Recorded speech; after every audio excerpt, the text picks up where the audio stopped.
Hello नमस्कार दोस्तों, स्वागत है आप सभी का हमारे YouTube चैनल गुंजन गुरुजी पे। दोस्तों आज हम आप लोगों के लिए जीके जीएस के 20 अति महत्वपूर्ण प्रश्न के बारे में इस वीडियो में बताएंगे, इसीलिए आप अंत तक बने रहिएगा।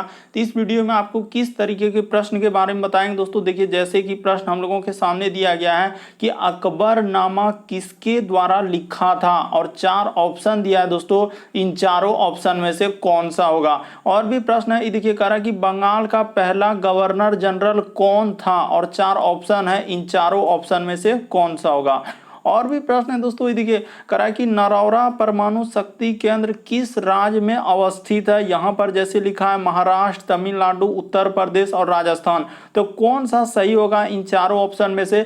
इसी तरीके के प्रश्न के बारे में वीडियो में बताएंगे दोस्तों। 20 अति महत्वपूर्ण है, इसीलिए आप अंत तक बने रहिएगा। ये सारे प्रश्न आपके प्रीवियस पेपर के हैं, जो अलग अलग एग्जाम में कई बार रिपीट कर चुका, और जो एजेंसियां कंडक्ट करा रही है बिल्कुल अभी इसी तरीके के पैटर्न को फॉलो कर रहे हैं। तो आइए दोस्तों देखते हैं बारी बारी से सारे क्वेश्चन को, कि पहला क्वेश्चन क्या करा और कैसे करेंगे इस तरीके के प्रश्न को। इनमें से आप किसी भी गवर्नमेंट एग्जाम की तैयारी कर रहे हैं दोस्तों, चाहे वो एसएससी के एस्पायरेंट हो, bank, railway, CGL, LP technician, MTS, CHSL, CPU, SSC, GD, CSF, UKPSC, DSSB, CTET, IBSSC, stenographer, DRDO. यदि आप किसी स्टेट एग्जाम की तैयारी कर रहे हैं, पुलिस, दरोगा, navy, Agniveer, GD, bank PO, clerk, group D, NTPC, RPF, army, SSB, ITBP, CRPF, या आप किसी और भी कॉम्पिटेटिव एग्जाम की तैयारी कर रहे हैं, चाहे वो बिहार सचिवालय, Bihar police, UPSI, Delhi head constable, Rajasthan police, Haryana SSC, पटवारी, एलआईसी, ओएमटीएस, हवलदार, किसी भी कॉम्पिटेटिव एग्जाम की तैयारी कर रहे हैं, तो यह वीडियो सभी एग्जाम के लिए, जितने भी सरकारी एग्जाम है सभी के लिए मोस्ट इंपॉर्टेंट है। तो आइए देखते हैं पहले नंबर क्वेश्चन से क्या कर रहा है और कैसे करेंगे। देखिए जैसे दिया गया दोस्तों पहला क्वेश्चन, और आप ट्राई करते हुए चलिए, और आप जरूर कमेंट करके बताइएगा कि 20 में से आप कितने प्रश्न सही कर पाए, क्योंकि सारे प्रश्न प्रीवियस पेपर के हैं।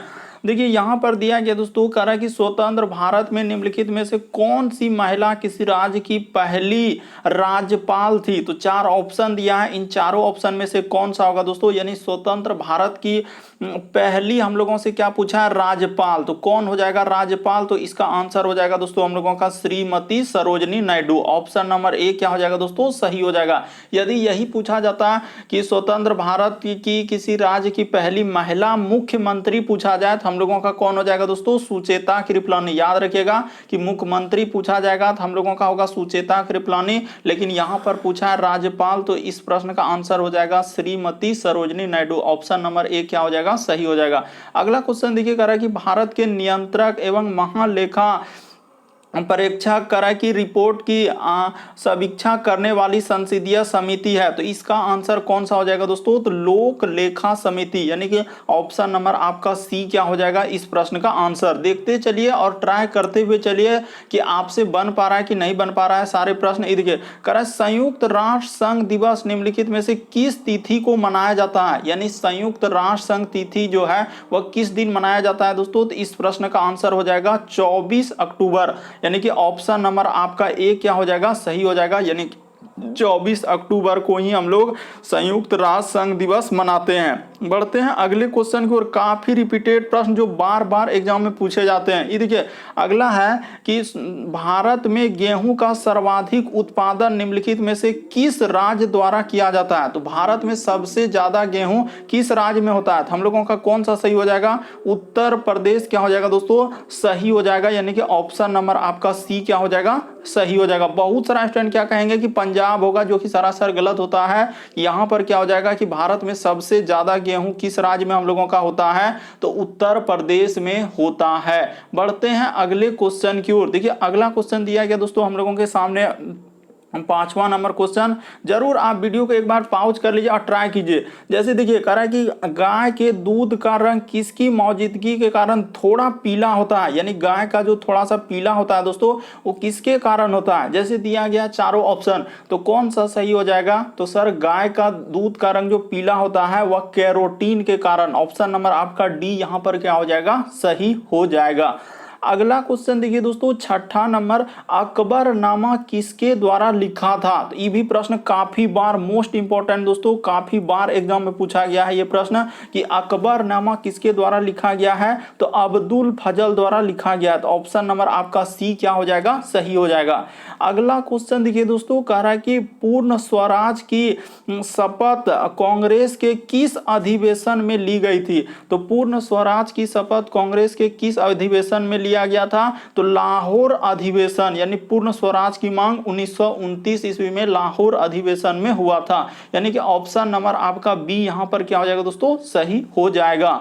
बढ़ते हैं अगले क्वेश्चन की ओर। अगला क्वेश्चन अभी हाल ही के एग्जाम में पूछा गया 8वां नंबर क्वेश्चन।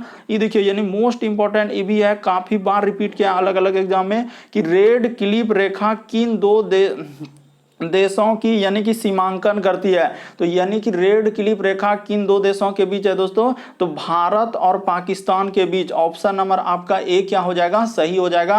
1947 ईस्वी में ही भारत और पाकिस्तान के बीच एक सीमा रेखा हुआ था। उसी सीमा रेखा का नाम क्या हो जाएगा दोस्तों, रेड क्लिप रेखा है। यानी कि रेड क्लिप रेखा किन दो देशों के बीच है? तो भारत और पाकिस्तान के बीच। अगला क्वेश्चन देखिए दोस्तों, हम लोगों के सामने दिया गया है 9वां नंबर क्वेश्चन। वीडियो को जरूर ट्राई कीजिए कि कौन कौन प्रश्न आप कर पा रहे हैं। ये देखिए, जैसे कह रहा है कि भारतीय, हम लोगों का 8वां नंबर के बाद, यानी कि देखिए जैसे हम लोगों का जैसे हो गया दोस्तों 8वां, हाँ तो 8वां के बाद यहाँ पर 9वां।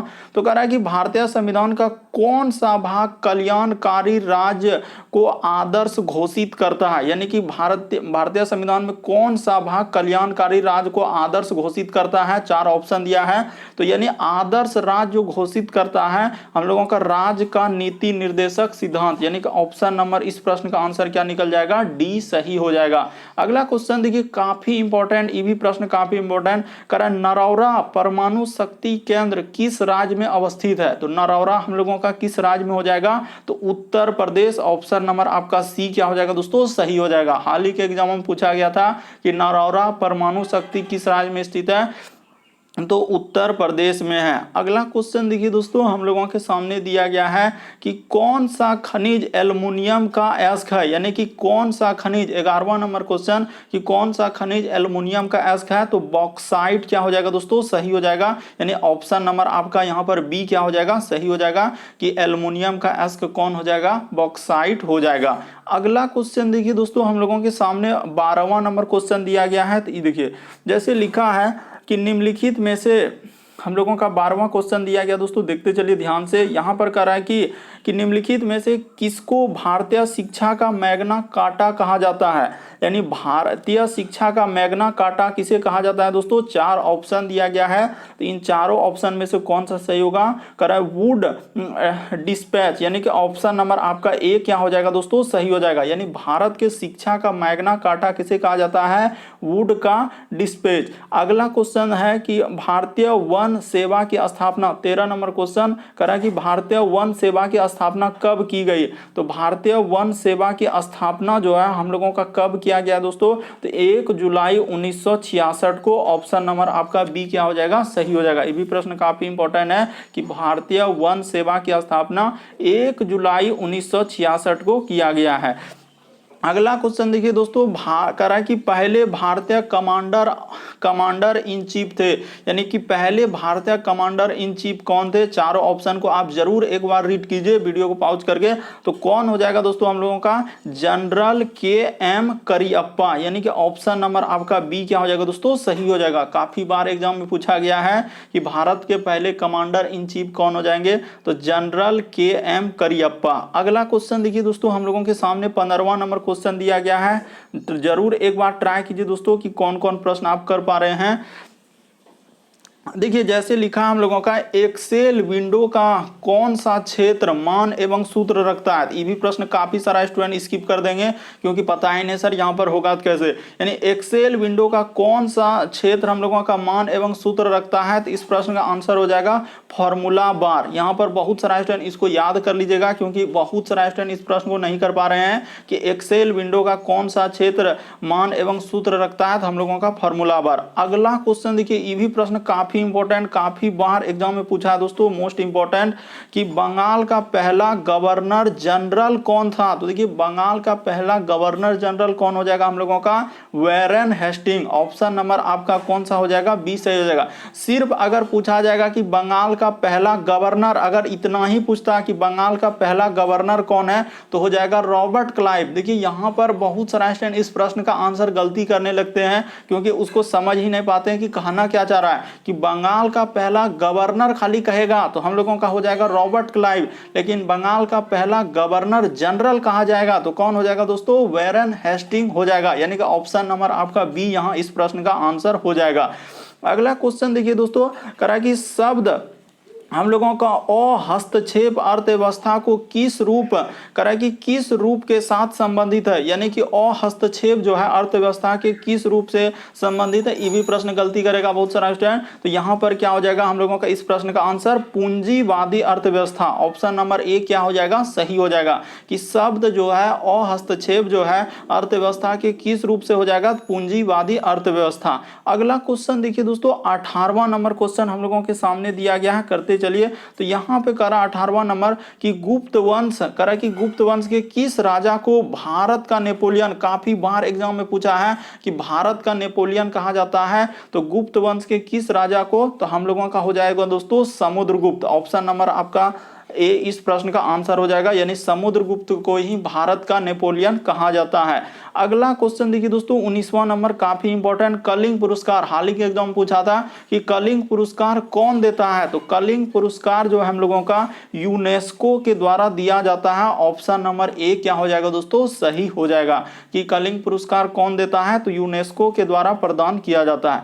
अगला क्वेश्चन देखिए दोस्तों, 20वां नंबर कह रहा है कि देखिए 20वां नंबर क्वेश्चन देखिए, कह रहा है कि किसे फादर ऑफ इंडियन अर्नेस्ट कहा जाता है? ये भी प्रश्न गलती होगा। किसे फादर ऑफ इंडियन अर्नेस्ट कहा जाता है? तो देखिए 4 ऑप्शन दिया है, JL नेहरू यानी जवाहरलाल नेहरू, AOM झूम यानी कि हम लोग एलन एक्टियन झूम, उसके बाद महात्मा गांधी, लोकमान्य तिलक। तो कौन हो जाएगा दोस्तों इस प्रश्न का आंसर? ऑप्शन नंबर डी सही हो जाएगा। लोकमान्य तिलक को ही यानी कि फादर ऑफ इंडियन अर्नेस्ट कहा जाता है। ऑप्शन नंबर डी सही होगा, यानी लोकमान्य तिलक। ऑप्शन को देख लीजिए अच्छे से, यहां पर डी वाला सही होगा, लोकमान्य तिलक को ही कहा जाता है। तो उम्मीद करते हैं दोस्तों आप 20 में से आप कितने प्रश्न सही कर पाए, आप जरूर कमेंट करके बताइएगा कि सर मेरे इतने क्वेश्चन बने। अगर आप हमारे चैनल पे पहली बार आए हैं तो व्हाइट कलर में दिख रहा होगा सब्सक्राइब लिखा हुआ, उसको सब्सक्राइब कर लेना है, और एक घंटी का निशान दिख रहा होगा उसको ऑल वाला सेलेक्ट कर देना है, ताकि जब भी वीडियो डालेंगे नोटिफिकेशन आपको सबसे पहले मिलता रहे। ओके दोस्तों, और इन सभी क्वेश्चनों का PDF आपको टेलीग्राम पे मिल जाएगा, लिंक वीडियो के डिस्क्रिप्शन में दिया गया है।